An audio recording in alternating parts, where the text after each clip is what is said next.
Hello everyone, welcome to this online session of OCM, which is powered by Avantika School. I am Drujani. In the last few lectures, we have actually seen chapter 1, and in chapter 1 we have studied different concepts like trade and commerce, the difference between trade and commerce, types of economic activities, economic activities માં ભી આપણે અંદર એના સબટાઇપ્સ જોયા, જેમ કે business, profession, employment, એના characteristics જોયા, એના રિસ્ક્સ જોયા, ક્લિયર. અને આગળ ઉપર આપણે જેને કહેવાય કે આગળ ટ્રેડ અને કોમર્સનો લાસ્ટ લેક્ચરમાં આપણે ડિફરન્સ જોયો કે જે આપણી પરીક્ષાની દ્રષ્ટિએ આપણા માટે બહુ મહત્ત્વપૂર્ણ છે. આજના લેક્ચરમાં આપણે જ્યાંથી અટક્યા છીએ ત્યાંથી શરૂ કરશી, એટલે કે ફર્સ્ટ ચેપ્ટરનો લાસ્ટ ટોપિક આજે આપણે શીખવાનો છે, પ્લસ સેકન્ડ ચેપ્ટર ઉપર પણ આપણે થોડી ચર્ચા કરીશું. તો જુઓ, ટેક્સ્ટ બુક થ્રુ આપણે અગર જોવા જઈએ તો તમારો જે લાસ્ટ ટોપિક છે તે આઈ થિંક ઇન્ડસ્ટ્રીનો વધ્યો છે, અને which is topic number 11, which means 1.11, એટલે કે ઇન્ડસ્ટ્રીઝ આપણે જોવાની છે, એનો મિનિંગ સમજવાનો છે, અને એના જે ટાઈપ્સ છે, એના જે પ્રકાર છે એ બી આપણે સમજવાના છે. તો જોઈએ, ફર્સ્ટ ઓફ ઓલ આપણે meaning Joshi. According to text book આપણે થોડી રીડ કરતા જશી. જ્યાં મારે જરૂર પડશે અહીંયા હું તમને ઊભા રાખી અને તમને મારી રીતના સમજાવવાની ટ્રાય કરીશ. જોઈએ meaning: the process of converting raw material into finished goods by adding utility to satisfy human needs is called an industry. Yes, process of converting raw material clear into finished good, આને આપણે manufacturing કહી શકીએ, આને આપણે industry કહી શકીએ. Raw material convert to finished goods. આપણને ખબર છે કે કોઈ પણ રો મટીરિયલને આપણે જ્યારે કન્વર્ટ કરવું હોય ફિનિશ્ડ ગુડમાં, તો we need to process that particular raw material. Raw મટીરિયલને પ્રોસેસ કર્યા વગર એની મેળતે આપણે એને ફિનિશ્ડ ગુડમાં we just cannot convert it. For example, આપણે કોટન લઈએ તો આપણે એને ફિનિશ્ડ ગુડ્સ એટલે કે શર્ટ યા ટી શર્ટ આપણે બનાવવું હોય તો આપણે એની ઉપર પ્રોસેસિંગ કરવું પડશે. એમનામ જ જે કપાસ છે તે એની મેળે શર્ટ કા ટી શર્ટ નહીં થઈ જાય. ક્લિયર? તો this particular process is included or is called industrial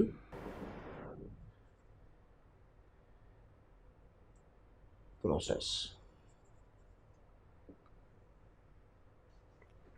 કોઈ બી વસ્તુ હોય, બહુ ઓછી વસ્તુ હોય કે જેને આપણે નેચરલ અવેલેબલ ફોર્મમાં યુઝ કરી શકીએ, બાકી અધરવાઇઝ આપણે એની ઉપર એની યુટિલિટી આપણે પ્રોસેસ કરી અને એડ કરવી પડે, એની યુટિલિટી ક્રિએટ કરવી પડે, અને પછી જ તે આપણે એ વસ્તુ વાપરી શકીએ.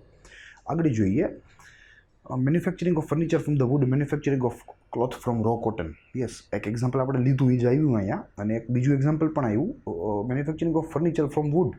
યસ, વુડને સીધું તમે ફર્નિચર તરીકે કેમ યુઝ કરી શકો, બટ અગર વુડની ઉપર તમે કોઈ પણ પ્રકારની પ્રોસેસ કરો અને એમાં યુટિલિટી એડ કરો, then it will become furniture, and then it is જેને કહેવાય કે ઇઝી ટુ યુઝ. જોઈએ આગળ, production economic activity, change in the form of raw material, production of different articles, utility, and in addition to them the use of human labor, natural resource and machines are considered as the industry. Yes, so these all are the characteristic of industry. પહેલાં તો raw material તરીકે જેને કહેવાય કે products use કરે, એમાં utility add કરે તો ઇન્ડસ્ટ્રીની નિશાની છે. આફ્ટર દેટ ડિફરન્ટ આર્ટિકલ્સના પ્રોડક્શન કરે, જુદા જુદા આર્ટિકલ્સના પ્રોડક્શન કરે, તો that is also characteristic of industry. As well as use of human labour. Clear? Human labour એટલે કે માનવબળનો યુઝ કરે. તમે જુઓ તો ઇન્ડસ્ટ્રીયલ જે ઝોન હોય ત્યાં આપણે લેબરર વર્કર્સ આપણે ઘણા જોયા હોય. ક્લિયર? તો આ ઇન્ડસ્ટ્રીની કેરેક્ટરિસ્ટિક છે. અને એના પછી નેચરલ રિસોર્સનો યુઝ કરે. Clear? They also use natural resource like water. Suppose steel industry હોય તો it needs water in bulk. Clear? તો that is a characteristic of industry. કોઈ સિમેન્ટ ઇન્ડસ્ટ્રી હોય તો એમાં રેતી જોઈએ, એ એક ટાઈપનું નેચરલ રિસોર્સ થયું. Natural resource and machines are considered as the characteristic of industry. Yes, પહેલાંના સમયમાં મશીન નહોતા, લેબરિયસ વર્ક્સ હતું ઇન્ડસ્ટ્રીમાં, બટ જેમ જેમ ઇન્ડસ્ટ્રીયલ રિવોલ્યુશન થતું ગયું, જેમ જેમ મેકેનાઇઝેશન થતું ગયું, જેને કહેવાય કે યાંત્રિકરણ, જેમ જેમ યંત્રો આવતા ગયા, ડિફરન્ટ મશીન્સ આવતા ગયા, એવી રીતના હ્યુમન્સની જગ્યા જે છે તે મશીન્સે લઈ લીધી, અને આજની જે ઇન્ડસ્ટ્રીઝ છે તે મોટા ભાગે મેકેનાઇઝડ થઈ ગઈ, ઓટોમેટિક થઈ ગઈ. ક્લાસિફિકેશન આગળ જોઈએ આપણે ઇન્ડસ્ટ્રીનું, તો as per our text book it is divided into 3 different parts, and they are termed as a primary, secondary and tertiary. First one will be primary industry. Second one will be secondary industry, and third one will be tertiary industry. ત્રણેયને જુદા જુદા જેને કહેવાય કે ક્લાસમાં classified કરવામાં આવી છે. ત્રણેય ઇન્ડસ્ટ્રીને જુદી જુદી ઇન્ડસ્ટ્રીને જોઈએ. Primary industry. These industries are fundamental industries that are connected with sea, land, and air. Production activities related to on nature, which means agriculture, animal husbandry, poultry farming, etc. are connected with land. Fishery is connected with sea. Yes. એટલું સમજવાનું છે આપણે કે primary industry હોય એનો જે નાતો છે ક્લિયર એ એકદમ નેચરલ રિસોર્સ સાથે જ હોય. Use natural resources directly. બીજી વાત એ બી હોય કે ડિપેન્ડન્ટ ઓન નેચરલ રિસોર્સિસ. અગર એને નેચરમાંથી રિસોર્સ મળતા બંધ થઈ જાય ક્લિયર તો આ જે ઇન્ડસ્ટ્રી છે તે ઝીરો થઈ જાય. આ ઇન્ડસ્ટ્રીનું કોઈ નામો નિશાન રીએ નહીં. એટલે કે કહેવાનો ભાવાર્થ એ છે કે આજે સપોઝ આપણું જે ગોંડલ છે તે ઓઇલ મિલો માટે પ્રખ્યાત હતું ક્લિયર. આપણી જે આગલી પેઢી હતી ત્યારે Gondal was a very famous, very infamous for our oil production from oil seeds. તો હવે સપોઝ ઓઇલ મિલ છે, હવે ઓઇલ મિલને ઓઇલ સીડ્સ નહીં મળે અને ઓઇલ સીડ્સ છે એ આવે ક્યાંથી? એગ્રીકલ્ચરમાંથી. તો સપોઝ કોઈ વર્ષ ફેલ ગયું, મોન્સૂન ખરાબ થયું અને એગ્રીકલ્ચરલ પ્રોડક્શન ન થયું તો એને રો મટીરિયલ નહીં મળે. આ ઇન્ડસ્ટ્રીને રો મટીરિયલ નહીં મળે તો એ ફર્ધર પ્રોસેસિંગ નહીં કરી શકે. ફર્ધર પ્રોસેસિંગ નહીં કરે તો ફર્ધર ડિસ્ટ્રીબ્યુશન નહીં કરી શકે. ફર્ધર ડિસ્ટ્રીબ્યુશન નહીં કરે તો એને પ્રોફિટ નહીં થાય અને પ્રોફિટ નહીં થાય તો ultimately they will be facing a loss. Clear. તો કહેવાનો ભાવાર્થ એ છે કે તે જે ઇન્ડસ્ટ્રી ડાયરેક્ટ નેચરલ રિસોર્સ ઉપર ડિપેન્ડન્ટ હોય, એગ્રીકલ્ચર ઉપર ડિપેન્ડન્ટ હોય, એનિમલ હસબન્ડરી ઉપર ડિપેન્ડન્ટ હોય ક્લિયર, તો એવી ઇન્ડસ્ટ્રીને આપણે પ્રાઇમરી ઇન્ડસ્ટ્રી કહી શકશું. એનિમલ હસબન્ડરીનું એક્ઝામ્પલ છે ડેરી. કોઈ પણ ડેરી ઇન્ડસ્ટ્રી હોય clear, it is example of primary industry because it relies on animal husbandry for it's raw material. Second જોઈએ secondary industry. Various types of machine and technology are used. Here the natural wealth is produced to make it consumable and is supplied to customer, which means fertilizer industry, color, chemical, steel, etc. Clear. તો આનું એક unique characteristic છે use machines and technology, which means semi mechanized. હજી up to full extent તો નહીં જ વાપરતા હોય સેકન્ડરીવાળા બી અમુક એ લોકોના પ્રોડક્શન પ્રોસેસમાં અમુક સ્ટેજ ઉપર મશીનનો યુઝ કરતા હોય છે, નોટ ફૂલી મેકેનાઇઝડ. અને નેચરલ જે વેલ્થ હોય એ નેચરલ વેલ્થને એ લોકો કન્વર્ટ કરે, એ લોકો ટ્રાન્સફોર્મ કરે કે મારાને તમારા જેવા લોકો એને યુઝ કરી શકે. અને એવી જે ઇન્ડસ્ટ્રીઓ હોય એને આપણે સેકન્ડરી ઇન્ડસ્ટ્રીઝ કહી શકીએ. હવે થર્ડ વન જોઈએ આપણે, which is termed as a tertiary industry. So it is a wide scope. It provides help and service to primary and secondary industry, and besides this it is very near to customer. The product obtained from primary industry and secondary industry are made more consumable for customers with different processes. For example, dairy industry, cold drink industry, bakery industry, and so on. Tertiary industry also include the service of banking, insurance, transportation, warehouse, agents, etc. Yes, તમારે ખાલી એક જ વસ્તુ યાદ રાખવાની છે, આ બધું ભૂલી જવાનું છે. અને એક જ વસ્તુ યાદ રાખવાની છે કે ટર્શિયરી ઇન્ડસ્ટ્રીને પહેલાં તો વાઇડ સ્કોપ હોય, એ વાત સાચી. Clear. They are more nearer to customer.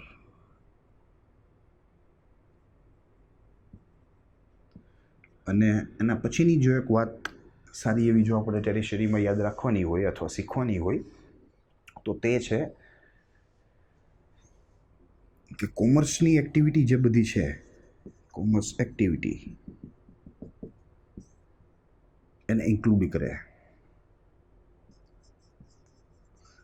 Include commerce activity એટલે કે આપણે જે જોઈતી, જેમાં ઇન્સ્યોરન્સ આવી જાય, જેમાં બેન્કિંગ આવી જાય, જેમાં ટ્રાન્સપોર્ટેશન આવી જાય, જેમાં વેરહાઉસિંગ આવી જાય, જેમાં કમ્યુનિકેશન આવી જાય, તો આ બધી વસ્તુ જ્યાં ઇન્ક્લુડ થાય છે તે આ ટેરેશરી સેક્ટર છે. તો આવી રીતના આપણા સિલેબલ્સમાં ઇન્ડસ્ટ્રીના ક્લાસિફિકેશનની વાત કરવામાં આવી છે. ઇન્ડસ્ટ્રીનું બાયફર્ગેશન આવી રીતના કંઈક થયું છે. I am repeating very quickly. Primary industry, secondary industry, tertiary industry. પ્રાઇમરીમાં યુઝ ઓફ નેચરલ રિસોર્સ અને ડાયરેક્ટલી અને they are dependent on natural resource. સેકન્ડરીમાં use of machines and technology up to some extent, એટલે કે they are semi mechanised. અને ટર્શિયરીમાં it has a wide scope. બીજી વસ્તુ હજી આમાં આપણે ટેકનોલોજીનું જો આપણે વ્યૂ નાખવું હોય ટર્શિયરીમાં તો દે આર વેરી વેલ મેકેનાઇઝડ. આપણે કહી શકીએ they are using very well technology. Scope wide હોય, મોર નિયરર ટુ કસ્ટમર. ટર્શિયરી ઇન્ડસ્ટ્રી જે છે તે કસ્ટમરની સાથે 1-to-1 કોન્ટેક્ટમાં હોય, એટલે બહુ ઓબ્વિયસ છે આ લોકો કરતાં ટર્શિયરીવાળા નજીક હશે કસ્ટમરની. એન્ડ ઇટ ઇન્ક્લુઝ કોમર્સ એક્ટિવિટી, કે જે ઓક્સિલરી એક્ટિવિટીઝ છે ટ્રેડની, જેની આપણે વાત કરી. બેન્કિંગ આવી જાય, ઇન્સ્યોરન્સ આવી જાય, ટ્રાન્સપોર્ટેશન આવી જાય, et cetera et cetera. So this was the classification of your industries. હવે જો આમાં આગળ એક લાઇન આપી છે જેમાં ત્રણેય ઇન્ડસ્ટ્રીની વાત કરવામાં આવી છે. એક્ઝામ્પલ તરીકે, production of wheat is a primary industry. Production of flour from wheat is a secondary industry. And the production of bread, biscuit from flour is a tertiary industry. એક પર્ટિક્યુલર પ્રોડક્ટ લીધી અને એ પ્રોડક્ટમાંથી જે બનતી different વસ્તુઓ છે એ વસ્તુઓને આપણે ઇન્ડસ્ટ્રીમાં અલગ અલગ ઇન્ડસ્ટ્રીમાં ગણવાની ટ્રાય કરી. ક્લિયર? તો એમ કહેવા માગે છે કે wheat જે છે it is produced by primary industry. પછી એ વીટમાંથી જે ફ્લોર બને છે તે ફ્લોર બને છે સેકન્ડરીમાં. અને એ ફ્લોરમાંથી કોઈ બિસ્કિટ બને યા અન્ય કોઈ પ્રોડક્ટ બને, બ્રેડ બને, બિસ્કિટ બને, કાંઈ પણ, એ બને છે ટર્શિયરીમાં.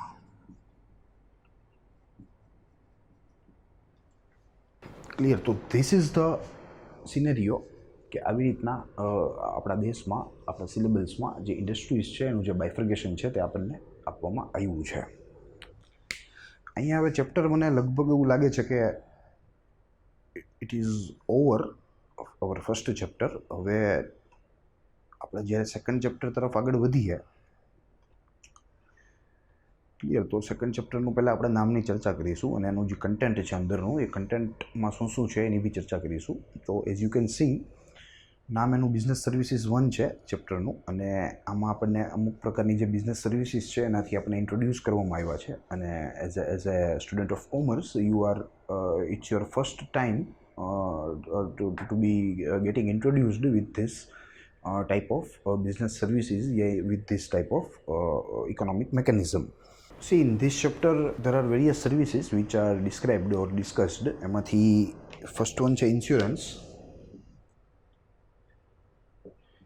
After that, postal service is discussed. After that, transportation. જે ટ્રાન્સપોર્ટેશન સર્વિસીસનો જો આપણે લાભ લઈએ છીએ ટ્રેડમાં, એનું ડિસ્કશન કરવામાં આવ્યું છે. અને એના પછી godown warehouse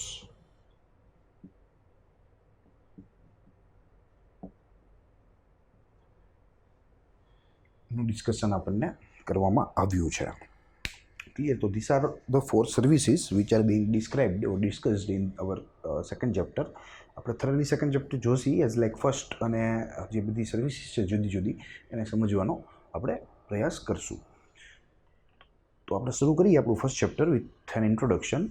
importance of services are increasing in an economic.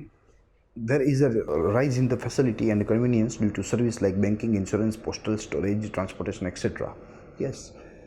ચેપ્ટરની શરૂઆત આપણને કહે છે કે આજના દિવસના ટ્રેડમાં જે ટ્રેડ સહેલું થઈ ગયું છે, તે સહેલું થઈ ગયું એની પાછળ આ બધી સર્વિસો જવાબદાર છે. Due to this services today's trade is made easy. Clear? આજનો જે ટ્રેડ છે જે સારો થઈ ગયો છે, સહેલો થઈ ગયો છે, તે ખરેખરમાં આ બધી સર્વિસીસને આભારી છે. These services are not just helpful in a business as a part of a commerce, but they extend to facilitate industry, agriculture, and other business activity. Service like banking, insurance, postal, storage and transportation have undergone so many changes that they just do not only work as a business service but also as a social and a family related services. Yes, આ બધી સર્વિસનો વ્યાપ એટલો બધો વધી ગયો છે છેલ્લા અમુક વર્ષોમાં કે આજે એ લોકો બિઝનેસ તરીકે કામ નથી કરતા, બલ્કि એક સોશિયલ સ્ટ્રક્ચર તરીકે કામ કરે છે અથવા એક ફેમિલી રિલેટેડ સર્વિસ તરીકે કામ કરતા હોય છે. In the modern age there are varieties and the specialities seen in such service. All these institutions have become naturally interdependent. Yes, આપણને ખબર છે કે ટ્રેડ અને કોમર્સ બંને જુદા છે. ટ્રેડ એટલે ખાલી ગુડ્સની લે વેચ, ગુડ્સની આપ-લે in exchange of money, while commerce is actually a trade and its auxiliary services. તો જેમ આ કોમર્સ વધશે,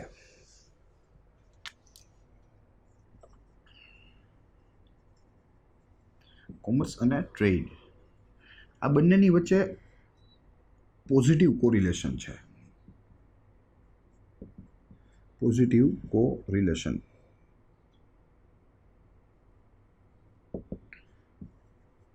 કોમર્સ વધશે તો કોમર્સની સાથે ટ્રેડ બી વધશે, ટ્રેડ વધશે તો ટ્રેડની સાથે કોમર્સ બી વધશે. They are positively correlated. એટલે જેમ જેમ તમારો વ્યાપાર વધશે એમ એમ જે આ વાણિજ્યિક સર્વિસ જે છે, કોમર્સ જે છે તે વધશે, અને જેમ જેમ કોમર્સ વધશે એવી રીતના તમારો ટ્રેડ બી ગ્રો થશે, તમારો ટ્રેડ બી જેને કહેવાય કે ગ્રોથ કરશે. અને ઓવરઓલ જે આ બધી સિસ્ટમો છે ટ્રેડની ને કોમર્સની ને બેન્કિંગ ને ઇન્સ્યોરન્સ ને ટ્રાન્સપોર્ટેશન ને, એ બધું એકબીજા ઉપર ઇન્ટરડિપેન્ડન્ટ થઈ ગયું છે, એકબીજાથી જ ચાલે છે. વસ્તુ વેચાશે તો પેમેન્ટ કરવાની વાત આવશે તો બેન્કિંગનો યુઝ થશે, એક જગ્યાએથી બીજી જગ્યાએ વસ્તુ પહોંચાડવાની વાત આવશે તો ટ્રાન્સપોર્ટેશન થશે, એક જગ્યાએથી બીજી જગ્યાએ પહોંચાડવાની વાત આવી તો ઇન્સ્યોરન્સની વાત આવશે તો ઇન્સ્યોરન્સવાળાનું પણ ચાલશે. ક્લિયર? એટલે actually this all services are interlinked યા ઇન્ટરકનેક્ટેડ વિથ ઇચ અધર. પહેલી આપણે સર્વિસ આમાંથી જોવાની છે insurance. Clear? As we all know, insurance is a very good sector and અત્યારના સમય પ્રમાણે ઇટ્સ વેરી ગ્રોઈંગ સેક્ટર. અત્યારના માણસની જે લાઈફસ્ટાઈલ છે તે થોડી ફાસ્ટ છે અને અનસર્ટેન છે, તો આવા સમયમાં માણસનો જે ઝુકાવ છે તે ઇન્સ્યોરન્સ તરફ વધી ગયો છે. કારણ કે ઇન્સ્યોરન્સ જે છે તે એક પ્રકારનું પ્રોટેક્શન છે, આર્થિક પ્રોટેક્શન, કે તમે જીવતા હો ત્યારે તમે સેવ કરી અને તમે જ્યારે ઇન્સ્યોરન્સ લ્યો તો at the time when you are not present, કે તમારી ગેરહાજરીમાં એ જ રકમ તમારા ફેમિલી મેમ્બર્સને કામ આવશે. ક્લિયર? આ વાત થઈ લાઈફ ઇન્સ્યોરન્સની. બીજા ઘણા પ્રકારના ઇન્સ્યોરન્સ છેલ્લી સેન્ચુરીમાં ડેવલપ થયા છે, જુદા જુદા ટાઈપના ઘણા પ્રકારના ઇન્સ્યોરન્સ છે જેની આપણે ચર્ચા આગળ ઉપર કરીશું. ક્લિયર? બટ કહેવાનો ભાવાર્થ એટલો જ છે કે આજની ફાસ્ટ અને અનસર્ટેન વર્લ્ડમાં ઇન્સ્યોરન્સ સેક્ટર જે છે તે સતત એનું જે ગ્રાફ છે તે સતત અપવર્ડ છે. Clear? It's going towards sky. કારણ કે લોકોનું જે જીવન છે તે રોજે રોજ અનસર્ટેનિટી રોજે રોજ જીવનમાં વધતી જાય છે, તો તેના હિસાબે ઇન્સ્યોરન્સનું જે પેનેટ્રેશન છે સમાજમાં એ બી વધતું જાય છે. હાલાકી ઇન્ડિયાના જે આંકડાઓ છે ઇન્સ્યોરન્સને લગતા, ઇન્સ્યોરન્સ પેનેટ્રેશનને લગતા, તે બહુ ખરાબ છે. અને એ આંકડાઓ આપણને આ કોરોનાના માહોલમાં જ તે એકચ્યુઅલી સરફેસ્ડ અત્યારે લગી હતું કે વાંધો નથી, હવે વાંધો નથી, બટ હવે આપણને ખબર પડી ગઈ કે આપણે હજી ઘણા પાછળ છીએ આપણી ટોટલ પોપ્યુલેશનને ઇન્સ્યોર્ડ કરાવવામાં. જોઈએ insurance. Meaning, insurance refers to that written contract or agreement between two parties through which the insuree pay premium and as against getting an undertaking from the insurer that he will be compensated as per risk covered and the amount decided for the financial loss. You can underline the entire paragraph. It's actually a definition for your insurance. બે વસ્તુની ચર્ચા કરી છે એમાં. ઇન્સ્યોરન્સમાં બે party હોય, ઇન્સ્યોરર and ઇન્સ્યુરી. Clear? બે party હોય. ઇન્સ્યુરી જે છે તે ઇન્સ્યોરન્સ લેનાર છે, એટલે કે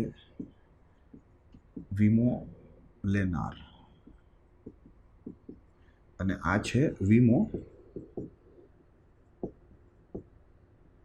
દેનાર. Insurer is giving insurance while insurer is taking insurance while paying the premium. એટલે એક પ્રકારનું એગ્રીમેન્ટ છે બે પાર્ટીઓની વચ્ચેનું, જેને કહેવાય કે એક સમજૂતી છે. ક્લિયર? જેમાં ઇન્સ્યોરી છે પ્રીમિયમ દેવા ઉપર તૈયાર થાય છે અને સામે જે વીમો દેનાર છે, ઇન્સ્યોરર છે, તે એ પ્રીમિયમ લઈ અને સામે એઝ એગ્રીડ જે કંઈ પણ રકમ હશે એટ અ પર્ટિક્યુલર ટાઈમ એ એમને પાછી સોંપવાની વાત કરશે. તો this is a simple agreement. Insurance contract is a written form is known as insurance policy. Yes, આ ઇન્સ્યોરન્સનો જે તમારો કોન્ટ્રાક્ટ હોય એનો જે લિખિત દસ્તાવેજ હોય જેમાં બંને તરફથી સહી સિક્કા કરવામાં આવે, બે પાર્ટીઓ તરફથી, ક્લિયર, તો એને આપણે ઇન્સ્યોરન્સ પોલિસી કહીશું. એ બી તમારા માટે ઇમ્પોર્ટન્ટ છે, એ બી તમે અંડરલાઇન કરી નાખો. ઇટ્સ એકચ્યુઅલી વન સેન્ટેન્સ કે જે કોન્ટ્રાક્ટ છે એનું રિટર્ન ડોક્યુમેન્ટ છે will be termed as insurance policy. Insurance does not remove the risk involved, but it compensates for the financial loss caused by that risk. આપણે સમજવું પડશે કે એકચ્યુઅલીમાં insurance શું છે. ખરેખરમાં એ રિસ્કને અવોઇડ નથી કરતું કે રિસ્કને ટાળી નથી શકતું, બટ જ્યાં રિસ્ક રહેલું છે એ રિસ્કને કમ્પેન્સેટ કરવાની ગેરંટી આપે છે, ફાઇનાન્શિયલ કમ્પેન્સેશન આપવાની ગેરંટી આપે છે. અગર આપણે પ્રિન્સિપલ્સની વાત કરીએ તો જે પૂર્વ ઇન્સ્યોરન્સનો જે સેક્ટર છે, પૂર્વ ઇન્સ્યોરન્સનો જે બિઝનેસ છે, તે અમુક પ્રિન્સિપલ્સ ઉપર ચાલતો હોય અને એ પ્રિન્સિપલ ના હોય તો આવા પ્રકારના બિઝનેસ જે કરવા છે તે એકદમ હાર્ડ બની જાય છે. એટલે જ ઇન્સ્યોરન્સ કંપની હોય એ મેઇનલી અમુક પ્રિન્સિપલ્સ જે છે તે ફોલો કરતા હોય. જોઈએ, the roots of insurance are connected with society and it is an agreement between two parties. So insurance is not a simple or ordinary contract and it cannot be related to law of contract. It is a simple form of contract and hence apart from the law of contract the following specific principles are also applicable. Yes, insurance એક contract ખરો, એક agreement ખરું, but જે સામાન્ય agreement હોય, સામાન્ય જે contract થતા હોય, ક્લિયર, એની સાથે તમે એને સરખાવી ના શકો કારણ કે ઇન્સ્યોરન્સમાં ઘણા એવા એલિમેન્ટ્સ છે, ઘણા એવા પ્રિન્સિપલ્સ છે કે જે સાદા કોન્ટ્રાક્ટમાં એબસન્ટ હોય અને એના હિસાબે જ ઇન્સ્યોરન્સના કોન્ટ્રાક્ટ હોવા છતાં બી તમે એના ઉપર લો ઓફ કોન્ટ્રાક્ટ જે છે તે એપ્લાય ના કરી શકો. It is not possible. જોઈએ, પહેલું જે પ્રિન્સિપલ છે, principle of utmost good faith. See, this is your answer actually. જે ઇન્સ્યોરન્સ કંપનીના પ્રિન્સિપલ હોય એનો બ્રીફનો આન્સર થઈ શકે, 3 માર્કનો બી થઈ શકે અને 5 માર્કમાં બી પૂછાઈ શકે. એટલે તમને જે આપણા 3 પ્રિન્સિપલ જે મેઇન છે, ક્લિયર, એ તમને મોઢે હોવા જોઈએ. વર્ડ ટુ વર્ડની જરૂર નથી, બટ તમે સારા ઇંગ્લિશમાં ગ્રામેટિકલ મિસ્ટેક વગર you can able to explain, clear, એવી માંગ જે છે પેપર ચેકરની હોય છે. જોઈએ, the main objective of an insurance contract cannot be of making profit. Yes, કોઈ પણ ઇન્સ્યોરન્સ કંપની હોય એનો જે મેઇન ઓબ્જેક્ટિવ છે તે પ્રોફિટ મેકિંગ ના હોવો જોઈએ. પ્રોફિટ કરતી હોય એ વાત જુદી છે. ઘણી ઇન્સ્યોરન્સ કંપનીઓ આજની તારીખે they are actually profit making, but એનો જે પ્રાઇમરી ઓબ્જેક્ટિવ હોય તે કોઈ દી પ્રોફિટ ના હોવો જોઈએ. It should be of a social service. It is only to have compensation for financial loss. Yes, જે ઇન્સ્યોરન્સ કંપની તમને જે કમ્પેન્સેશન આપે છે, ક્લિયર, એ ફાઇનાન્શિયલ લોસ જે હોય એનું જ તમને કમ્પેન્સેશન આપી શકે. The basic law of insurance is a social concept. Yes, એનો જે બેઝિક લો છે તે છે social concept. As such, the parties involved in the insurance contract should have mutual and complete faith. While entering into the contract, both the parties should provide all information required regarding the insurance product. While taking an insurance policy, even if the information is not asked by either party, both should provide it.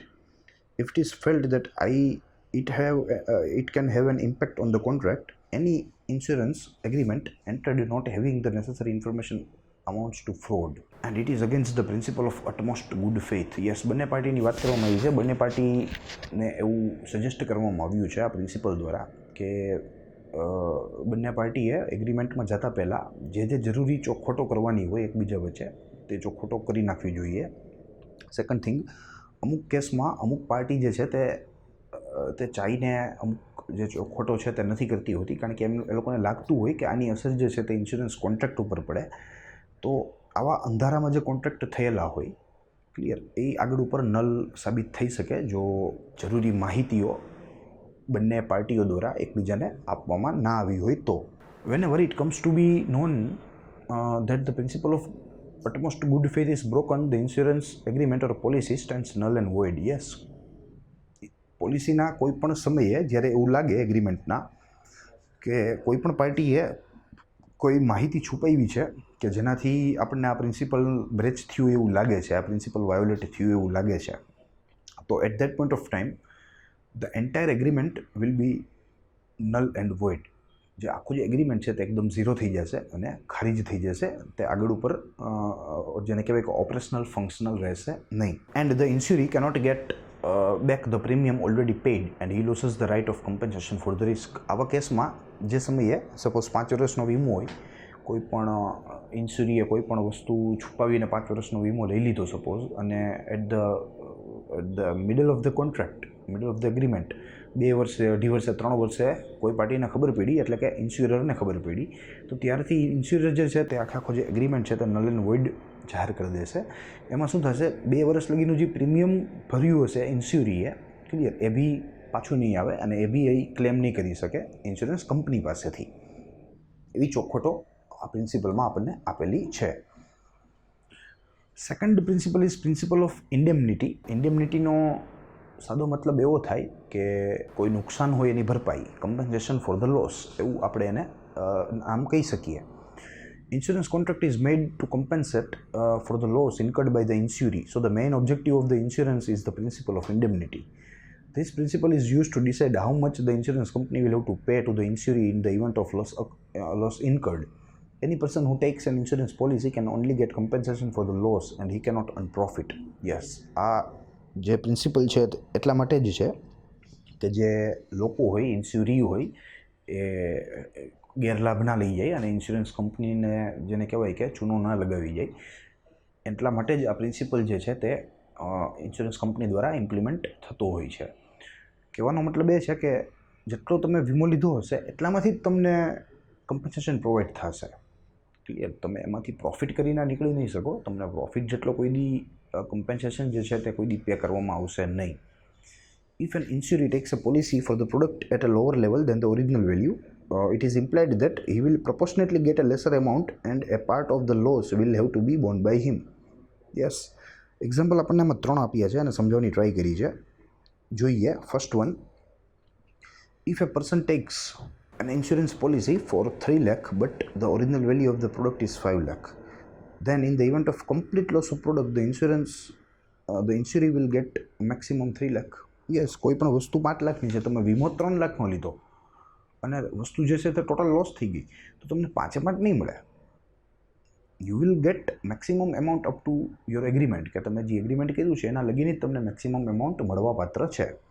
બીજું, when the value of product is 5 lakh but the insurer has insured it only for 3 lakh and if the product is partially damaged which is estimated at 2 lakh, the insurer will only get 1,20,000 as compensation as it is proportionable amount of 3 lakh which is the insured amount. But obvious છે કે same વસ્તુ 5 લાખની વસ્તુ તમે 3 લાખનો વીમો લીધો, પહેલા કેસમાં વસ્તુ ફૂલી ડેમેજ હતી, આ કેસમાં વસ્તુ જે છે તે પાર્શિયલ ડેમેજ છે અને તમને 2 લાખનો ખર્ચો દેખાડે છે, તો તમને 2 લાખ તમને કંપની, ઇન્સ્યોરન્સ કંપની દેશે નહીં. 3 લાખના વીમાની સામે કેટલી વસ્તુ પ્રપોર્શનેટમાં લોસ થઈ, બરાબર, એ કેલ્ક્યુલેશન ઉપરથી તમને પેમેન્ટ કરવામાં આવશે. Third one is when the value of the product is ₹5 lakh and it is insured for the full amount of 5 lakh and in the event of complete damage of the product, the insurance company will pay the full amount of 5 lakh to the insurer.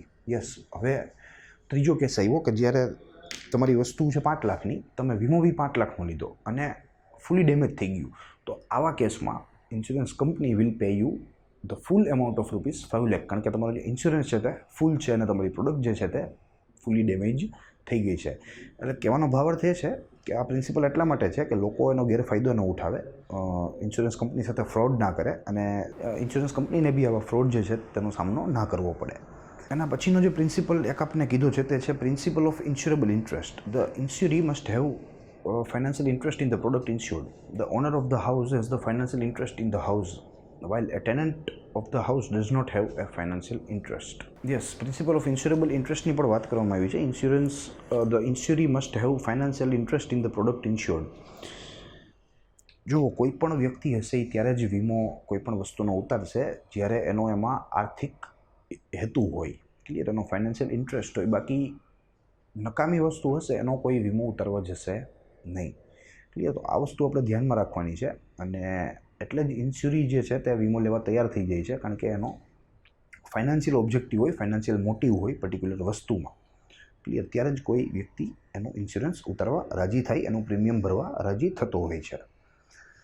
એના પછીનો last જે principle છે તે principal છે principle of subrogation. Subrogation એટલે એકચ્યુઅલીમાં it's a talk of ownership transfer. Clear, એક વ્યક્તિથી બીજા વ્યક્તિની માલિકીનું જે હસ્તાંતરણ છે એક વ્યક્તિથી બીજા વ્યક્તિ તરફ, એને પ્રિન્સિપલ ઓફ સબ્રોગેશન કહેવામાં આવે છે. when a policy is taken for an insurable period and if it is fully damaged and when insurance company pays compensation, the fully damaged product's ownership will be with the insurance company. This principle is not applicable in the case of life insurance. Life insurance ભૂલી જાઓ, મગર life insurance સિવાય જે બીજા જે વીમાઓ હોય, ગાડીનો વીમો હોય, બરાબર. હવે સપોઝ તમે ગાડીનો વીમો લીધો 5 લાખનો, ગાડી ભટકાણી, આખી ફૂલ ડેમેજ થઈ ગઈ, કંપનીએ તમને 5 લાખ આપી દીધા. ઇન રિટર્ન ગાડીની જે ઓનરશિપ છે, જે સ્ક્રેપ થઈ ગઈ છે, જે ભંગાર થઈ ગઈ છે, તે ઓનરશિપ બાય ડિફોલ્ટ કંપનીની થઈ જશે, કારણ કે કંપનીએ તમને જે લોસ હતો એ તમને લોસ કમ્પેન્સેટ કરી દીધો. તો this is also principal which is used in the insurance field. આગળ ઉપર ટાઈપ્સ ઓફ ઇન્સ્યોરન્સની વાત કરવામાં આવી છે, અને ટાઈપ્સ ઓફ ઇન્સ્યોરન્સ એક સરસ ફ્લોચાર્ટ દ્વારા આપણને દર્શાવવામાં આવ્યું છે. આ ફ્લોચાર્ટ આપણા માટે મહત્ત્વનો છે, તમે એને ટીક કરી લેજો અને તમારે એને પાકો બી કરવાનો રહેશે. તમારી એક્ઝામમાં જ્યારે ઇન્સ્યોરન્સની તમે વાત કરતા હો આન્સર ઇન બ્રીફમાં કે આન્સર ઇન ડિટેલમાં, તો મને લાગે છે કે આખો ચાર્ટ તમે આ દોરી શકો. બ્રીફમાં તમને ટાઈપ્સ ઓફ ઇન્સ્યોરન્સ પૂછે તો તમે આ ચાર્ટ દોરી શકો. એસે ઓન ઇન્સ્યોરન્સની વાત થતી હોય ત્યારે તમે આ ચાર્ટ દોરી શકો. જોઈએ ટાઈપ્સ 2 પ્રકારના હોય મેઇનલી, લાઈફ અને જનરલ. લાઈફ પહેલાં જોઈ લઈ, એકદમ નાના છે. હોલ લાઈફ ઇન્સ્યોરન્સ અને એન્ડોમેન્ટ ઇન્સ્યોરન્સ. હોલ લાઈફ માટે હોય અને અમુક ટાઈમ લિમિટમાં માટે બી ઇન્સ્યોરન્સ અમુક હોય છે, તેને એન્ડોમેન્ટ કહેવાય. જનરલ ઇન્સ્યોરન્સની અગર વાત કરીએ આપણે તો there are 3 types of general insurance. The first one is good transportation insurance, second one is fire insurance, and the third one is other general insurance.